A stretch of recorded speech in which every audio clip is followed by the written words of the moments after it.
తమ ధాన్యాన్ని కొనుగోలు చేయడంలో బియ్యపు మిల్లుల యజమానులు అధికారులు కుమ్మక్కై రైతులకు నష్టం కలిగిస్తున్నారని ఆరోపిస్తూ సిద్దిపేట జిల్లా నంగునూరు మండలం పాలమాకులలో సిద్దిపేట హనుమకొండ జాతీయ రహదారిపై రైతులు రాస్తారోకో చేపట్టి ధర్నా నిర్వహించారు. 1 క్వింటాలకు 3 కిలోల తరుగు తీస్తున్నారని ఈ సందర్భంగా రైతులు ఆరోపించారు.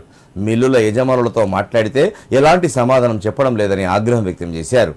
డిఎస్ఓకు ఫిర్యాదు చేసినా ఎలాంటి చర్యలు తీసుకోలేదన్నారు. ప్రభుత్వం కూడా ఎలాంటి చర్యలు తీసుకోవడం లేదని రైతులు వాపోయారు. ప్రభుత్వం మొండి వైఖరికి నిరసనగా రైతులు ఎండను లెక్క చేయకుండా జాతీయ రహదారిపై రాస్తారోకోకు దిగారు. దీంతో సిద్దిపేట హనుమకొండ వైపు వెళ్లే వందల వాహనాలు నిలిచిపోయాయి. ఫలితంగా ప్రయాణికులు తీవ్ర ఇబ్బందులు పడ్డారు. రైతులు రాస్తారోకో చేస్తున్న విషయం తెలుసుకున్న రాజగోపాలపేట ఎస్ఐ వివేక్ ఆధ్వర్యంలో పోలీసులు పాలమాకులు చేరుకొని రైతులకు నచ్చజెప్పారు. డిఎస్ఓతో మాట్లాడి రైతుల సమస్యను వివరించారు. వెంటనే బియ్యపు మిల్లుల యజమానులతో మాట్లాడి సమస్య పరిష్కరిస్తామని డిఎస్ఓ హామీ ఇవ్వడంతో రైతులు శాంతించి రాస్తారోకో విరమించారు.